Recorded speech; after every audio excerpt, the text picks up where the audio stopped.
உங்கள் சத்யாவில் full Moon sale காலை 9 மணி முதல் இரவு 12 மணி வரை மே 1 ஒரு நாள் மட்டும்.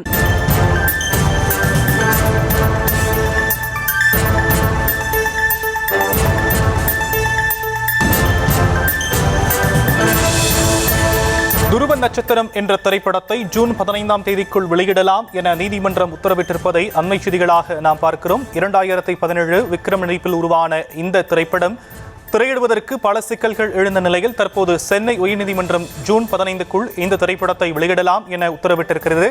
அது குறித்த அண்மை செய்தியை நாம் பார்க்கிறோம். விவரங்களை செய்தியாளர் மதியழகன் வழங்க நாம் கேட்கலாம்.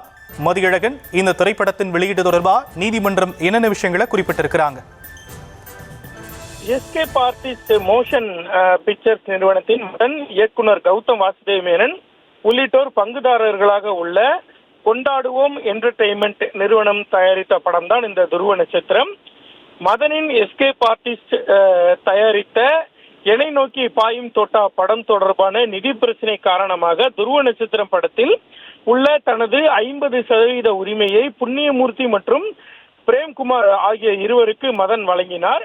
கடந்த 2023ஆம் ஆண்டில் படத்தை வெளியிட முயற்சித்த பொழுது தங்களுக்கு சேர வேண்டிய தொகையை தராமல் படத்தை வெளியிடக்கூடாது என புண்ணியமூர்த்தியும் பிரேம்குமாரும் சென்னை உயர்நீதிமன்றத்தில் மனு தாக்கல் செய்து அந்த உத்தரவுக்கு தடை உத்தரவும் பெற்றிருந்தனர். இந்த நிலையில் இந்த வழக்கை விசாரித்த நீதிபதி செந்தில்குமார் ராமூர்த்தி துருவ நட்சத்திர படத்தை ஜூன் 15ஆம் தேதிக்குள் வெளியிட அனுமதி அளித்து உத்தரவிட்டிருக்கிறார்.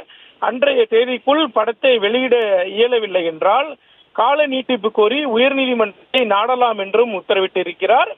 இந்த படம் தொடர்பான நிதி பரிவர்த்தனைகளை மேற்கொள்ள தனி வங்கி கணக்கு துவக்க வேண்டும் என பட தயாரிப்பு நிறுவனமான கொண்டாடுவோம் என்டர்டெயின்மெண்ட்ஸ் நிறுவனத்திற்கு உத்தரவிட்டிருக்கக்கூடிய நீதிபதி இந்த வங்கி கணக்கில் செலுத்தப்படும் தொகை, விடுவிக்கப்படும் தொகையை கண்காணிக்க வழக்கறிஞர் ஒருவரை கண்காணிப்பாளராக நியமித்தும் உத்தரவிட்டிருக்கிறார். மேலும் இந்த வங்கி கணக்கில் இருந்து பட தயாரிப்பு நிறுவனத்தின் பங்குதாரர்களுக்கு ஊதியமாகவோ பங்கு தொகையாகவோ நீதிமன்றத்தின் முன் அனுமதி இல்லாமல் வழங்கக்கூடாது எனவும் கண்காணிப்பாளருக்கு நீதிபதி உத்தரவிட்டிருக்கிறார்.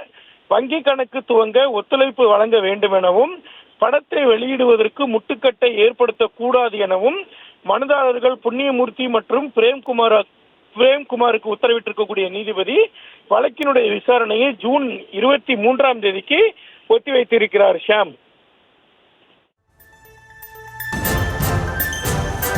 விரிவான விவரங்களுக்கு நன்றி மதியழகன். உங்கள் சத்யாவில் ஃபுல் மூன் சேல் காலை 9 மணி முதல் இரவு 12 மணி வரை மே 1 ஒரு நாள் மட்டும்.